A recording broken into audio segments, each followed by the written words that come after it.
Agora o Fantástico conta uma história do além. Um neurocirurgião americano nunca acreditou em vida após a morte, até passar por uma experiência dramática. Pois é, ele entrou em coma profundo. Daí teve visões de uma espécie de paraíso. E quando voltou, estava convencido de que existe vida do outro lado. O que existe depois que a vida acaba? Para o neurocirurgião Alexander Eben, a morte sempre significou o fim de tudo. Ele entende do assunto. Foi professor da Escola de Medicina de Harvard, nos Estados Unidos, e há mais de 25 anos estuda o cérebro. Sempre tinha uma explicação científica para os relatos dos pacientes que voltavam do coma com histórias de jornadas fora do corpo para lugares desconhecidos. Até que ele próprio vivenciou uma delas. E agora afirma: existe vida após a morte. 10 de novembro de 2008, o Dr. Alexander é levado às pressas para o hospital com fortes dores de cabeça. Ao chegar lá, é imediatamente internado na UTI. Em poucas horas, já estava em coma profundo. Ele havia contraído uma forma rara de meningite. Quando o Dr. Alexander entrou no hospital, os médicos disseram à família que a possibilidade dele sobreviver seria muito baixa. Ele ficou em coma profundo por 7 dias. E foi durante esse período que o Dr. Alexander afirma ter tido a experiência mais fantástica que um ser humano pode ter. Na jornada que eu tive não existia corpo, apenas a minha consciência, diz o médico. Meu cérebro não funcionava. Eu não me lembrava de nada da minha vida pessoal, meus filhos ou quem eu era. Ele escreveu um livro para relatar a sua experiência de quase morte e conta que primeiro foi levado para um ambiente escuro, lamacento. Em seguida, chegou a um lugar bonito e tranquilo. Um vale extenso, muito verde, cheio de flores e repleto de borboletas, diz ele. Ali também estava um espírito lindo, uma mulher com uma roupa simples e com asas. Ela me disse: você vai ser amado para sempre. Não há nada a temer. Nós vamos cuidar de você. Pergunto ao Dr. Alexander se ele viu Deus.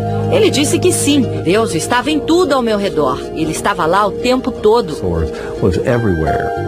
Esse pesquisador da Universidade Federal de Juiz de Fora participa do maior estudo mundial já feito sobre as experiências de quase morte. Os estudos mostram que apenas 10%, uma em cada 10 pessoas que tiveram uma ressuscitação bem-sucedida, relatam a experiência de quase morte. Os pacientes que vivenciaram uma experiência de quase morte tendem a ter, ao longo do tempo, por exemplo, aumento da satisfação com a vida, tendem a ter diminuição do medo da morte, maior apreciação da espiritualidade, maior apreciação da natureza. A morte é uma transição, não é o fim de tudo, resume o Dr. Alexander. Minha jornada serviu para me mostrar que a consciência nossa existe além do corpo. E ela é muito mais rica fora dele. Isso pode significar que a nossa alma, nosso espírito, seria eterno. No Brasil existem pacientes como o Dr. Alexander. Outro caso aconteceu com a mãe de Vera Tabak, que passou 3 meses em coma. Ela voltou contando uma história incrível. Ela confessou que tinha estado nesse período de coma. Ela se viu como se fosse um quarto de hospital, sempre numa cama, com várias pessoas em volta, de branco.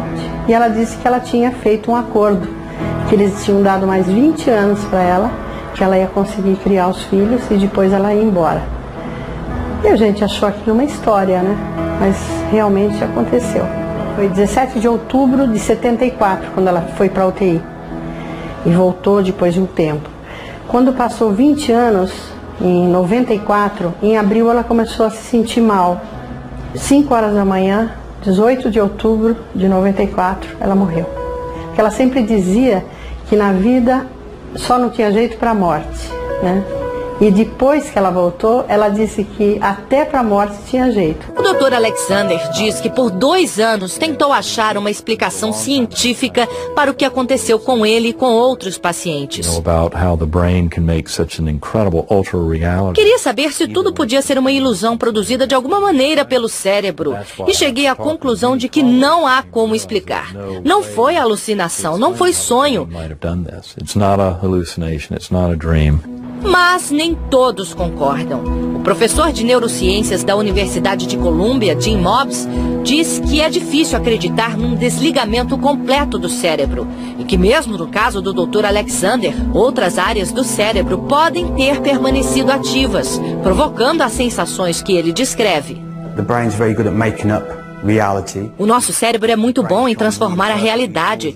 Num acidente, como um trauma na cabeça, os caminhos do cérebro podem ser danificados, mas é possível que ele encontre outras maneiras de identificar os sinais que vêm de fora e criar uma nova experiência, como a da quase morte, por exemplo. Analgésicos fortes e a baixa oxigenação do cérebro durante estados de coma podem explicar que luzes e sons estranhos sejam percebidos pela mente. E a sensação de estar fora do corpo já foi induzida artificialmente em muitas pesquisas. Eu acho que essas experiências de quase morte, na realidade, são uma maneira do cérebro lidar com um trauma. A ciência ainda não tem respostas conclusivas sobre as experiências de quase morte. A grande discussão que existe hoje é: a mente é um produto do cérebro? O cérebro produz a mente? Ou a mente é algo além do cérebro, mas que se relaciona com o cérebro? Independentemente do que tenha acontecido, diz a esposa do Dr. Alexander, para ela, que ficou ao lado do leito do hospital esperando o marido voltar, o final foi feliz. Quando chegamos em casa e sentamos no sofá, não conseguia acreditar que ele estava lá, sentado junto comigo de novo. We were there sitting on the sofa together.